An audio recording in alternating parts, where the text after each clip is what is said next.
آدمی کا چہرہ اس کے جسم میں سب سے نرم اور نازک حصہ ہوتا ہے، اسی طریقے سے چہرہ آدمی کا سب سے معزز اور مشرف حصہ ہوتا ہے، جو آدمی کے عزت و تکریم کے لیے بطور خاص پیش کیا جاتا ہے کہ آدمی اپنے چہرے کو خاص طور سے سجاتا ہے، سنوارتا ہے، اور چہرہ خوبصورت ہو تو آدمی اس کو نکھار کر کے دکھاتا بھی ہے۔ آج کل نوجوان لوگ خاص طور سے داڑھی چھلا چھلا کر کے چہرے کو خوبصورت بنانے کی کوشش کرتے ہیں۔ ان کو لگتا ہے کہ جیسے اللہ رب العالمین کے سامنے جانا ہی نہیں ہے، تو اللہ کے رسول صلی اللہ علیہ وسلم کی سنتوں سے اس قدر روگردانی کرتے ہیں کہ چہرے کو چھلا چھلا کر کے، اپنی داڑھیوں کو چھلا کر کے چہرے کو صاف و ستھرا بنا کر کے دکھاتے ہیں اور ہمیشہ جوان بن کر کے رہنا چاہتے ہیں۔ خاص طور سے عورتیں جو چہرے کو میک اپ پہ میک اپ کرتی ہیں، دنوں رات میک اپ کرتے رہتی ہیں اور اسی چہرے پر اتراتے رہتی ہیں، اللہ رب العالمین اسی چہرے کو جہنم میں بہت مخصوص انداز میں جلانے والا ہے۔ تو جب ہم اپنے چہرے کو آئینے میں دیکھیں تو اس عذاب کو محسوس کریں کہ اللہ رب العالمین نے اس چہرے کو خاص طور سے جلانے کا تذکرہ کیا ہے۔ سورۃ المعارج کے اندر اللہ تعالیٰ فرماتا ہے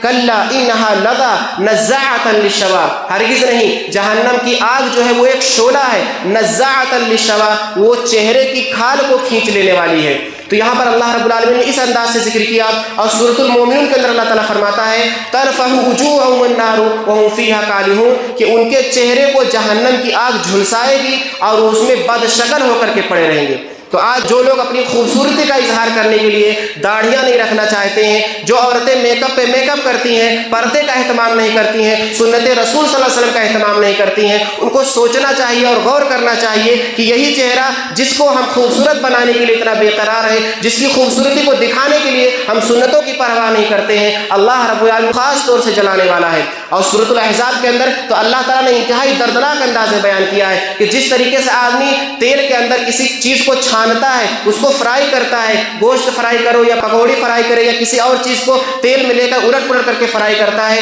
اس طریقے سے اللہ رب العالمین چہرے کو فرائی کرے گا جہنم کے اندر۔ انتہائی دردناک بات ہے۔ اللہ تعالیٰ سورۃ الاحزاب آیت نمبر 66 کے اندر ارشاد فرماتا ہے یوم تقلب وجوہہم فی النار یقولون یا لیتنا اطعنا اللہ واطعنا الرسول، اس دن ان کے چہروں کو جہنم کی آگ میں الٹ پلٹ کیا جائے گا، یعنی اللہ تعالیٰ پلٹ پلٹ کر کے چہرے کو بھونے گا خاص طور سے۔ تو وہ لوگ کیا کہیں گے؟ تڑپیں گے، بے قرار ہو کر کہیں گے یا لیتنا اطعنا اللہ واطعنا الرسول، اے افسوس، اے کاش ہم نے اللہ کی اطاعت کی ہوتی، ہم نے رسول صلی اللہ علیہ وسلم کی اطاعت کی ہوتی، تو آج ہمارا یہ حال نہ ہو رہا ہوتا، ہم جہنم میں اس قدر تڑپائے نہ جاتے، اس قدر ہماری یہ حالت نہ ہوتی۔ تو مسلمانوں، جب ہم چہرے کو اپنے آئینے میں دیکھیں، دنوں رات صبح شام ہم چہرے کو دیکھتے ہیں، چہرے پر اتراتے ہیں اور چہرے کو سنوارتے رہتے ہیں، تو جہنم کے عذاب کو ضرور محسوس کر لیا کریں کہ اللہ رب العالمین کی نافرمانی کر رہے ہیں، اسی آئینے میں دیکھ کر کے اپنے چہرے کو بتائیں اور اپنے چہرے سے پوچھیں، اس کو جواب دیں کہ اسی چہرے کو اللہ رب العالمین خاص طور سے جلائے گا